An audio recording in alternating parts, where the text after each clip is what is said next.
नमस्कार, मैं अक्सर वहीद अंसारी और आप देख रहे हैं MNS न्यूज। आइए देखते हैं आज की खास खबरें। नागपुर हाईकोर्ट ने शिक्षक सामूहिक बलात्कार मामले में 5 पुरुषों के लिए 20 साल की जेल को बरकरार रखा।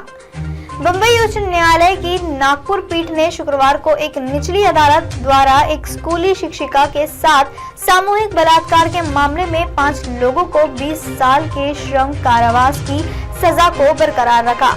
एक मीडिया रिपोर्ट के अनुसार ये स्पष्ट करते हुए कि ये कोई मामला नहीं है कि एक या किसी अन्य कारण से या किसी दुश्मनी के कारण आरोपियों को इस मामले में झूठा फंसाया गया है। न्यायाधीशों ने कहा कि दुर्भाग्यपूर्णवश उत्तरजीवी अपने जीवन की कम उम्र में एक जानवर के हमले की अधीन है।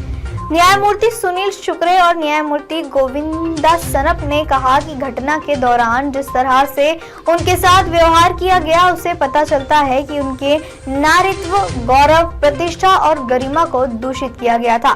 खंडपीठ ने कहा कि आरोपियों ने शर्मनाक तरीके से अपनी वासना को संतुष्ट किया।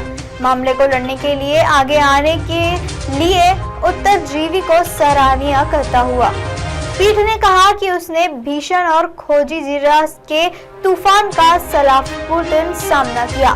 पूरी तरह से जिरा के अवलोकन से पता चलता है कि जिस तरह करने वालों ने उत्तरजीवी को बदनाम करने के अपने प्रयासों के बावजूद वास्तविक घटना और मौके पर आरोपी की उपस्थिति के सबूत के मूल्य से उसके 1 इंच भी विचलित नहीं कर सके। सबूतों की फिर से समीक्षा करने पर हम आवश्यक है कि पीड़िता ने अदालत के सामने अपने साथ हुई घटना और याचिकाकर्ताओं की संकल्पितता का सच्चा वर्णन किया है। अभियोजन पक्ष के अनुसार एक स्कूली शिक्षिका के रूप में काम करने वाली पीड़िता नागपुर में कलमना पुलिस क्षेत्रीय अधिकारी में HB टाउन स्क्वायर इलाके में अपने दोस्त के साथ रहती थी, जब पांचों ने 2 सितंबर 2014 को उन पर हमला किया। चाकू की नोक पर वे उन्हें जबरन ले गए 2 पहिया वाहन, लेकिन उसका दोस्त भागने में सफल रहा।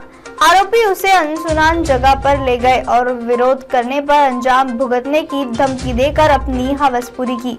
उसे छोड़ने की मिन्नत करने के बाद भी वो नहीं रुके। फिर उन्होंने उसे बेसाथ छोड़ दिया, जहां से वो घर पहुंची और अपने पिता को पूरी घटना बताई। इसके बाद पीड़िता ने कलमना पुलिस में शिकायत दर्ज कराई, जिसके बाद दोषियों को गिरफ्तार कर लिया गया। बम्बई उच्च न्यायालय की नागपुर पीठ ने शुक्रवार को एक निचली अदालत द्वारा एक स्कूली शिक्षिका के साथ सामूहिक बलात्कार के मामले में 5 लोगों को 20 साल के सश्रम कारावास की सजा को बरकरार रखा। एक मीडिया रिपोर्ट के अनुसार यह स्पष्ट करते हुए यह कोई मामला नहीं है कि एक या किसी अन्य कारण से या किसी दुश्मनी के कारण आरोपियों को इस मामले में झूठा फंसाया गया है। न्यायाधीशों ने कहा कि दुर्भाग्यपूर्ण उत्तरजीवी अपने जीवन की कम उम्र में एक जानवर के हमले के अधीन था। न्यायमूर्ति सुनील शुक्रे और न्यायमूर्ति गोविंदा सनप ने कहा कि घटना के दौरान जिस तरह से उनके साथ व्यवहार किया गया उससे पता चलता है कि उनके निरात्व, गौरव, प्रतिष्ठा और गरिमा को दूषित किया गया था। खंडपीठ ने कहा कि आरोपियों ने शर्मनाक तरीके से अपनी वासना को संतुष्ट किया। मामले को लड़ने के लिए आगे आने के लिए उत्तरजीवी की सराहना करते हुए पीठ ने कहा कि उसने भीषण और खोजी जिरा के तूफान का सफलतापूर्वक सामना किया है। पूरी तरह से जिरा के अवलोकन से पता चलता है कि जिरा करने वाले उत्तरजीवी को बदनाम करने के अपने प्रयासों के बावजूद वास्तविक घटना और मौके पर आरोपी की उपस्थिति के सबूत को मूल रूप से 1 इंच भी विचलित नहीं कर सके।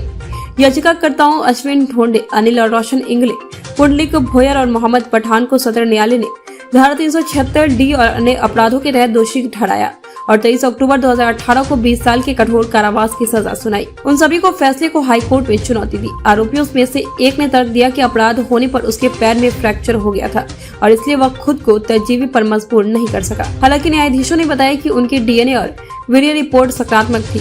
पीड़ित इतनी भयावह मनस्थिति में शायद पैर को महसूस नहीं कर सकता था।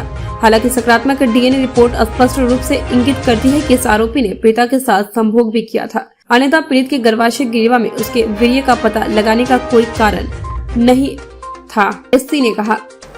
अब आप हमारे चैनल को आपके मोबाइल फोन पर भी देख सकते हैं। मोबाइल फोन पर देखने के लिए प्ले स्टोर से MNS news TV app download करें।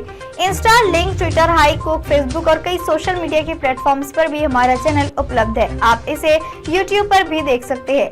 आप हमारे चैनल को लाइव भी देख सकते हैं www.mnsnewstvapp.com पर। फिलहाल दर्शकों, वक्त हो चला है एक ब्रेक का। ब्रेक से लौटने के बाद देखिएगा देश और दुनिया की तमाम खबरों को। बने रहे MNS न्यूज लाइव के साथ, क्योंकि सच जरूरी है। नमस्कार।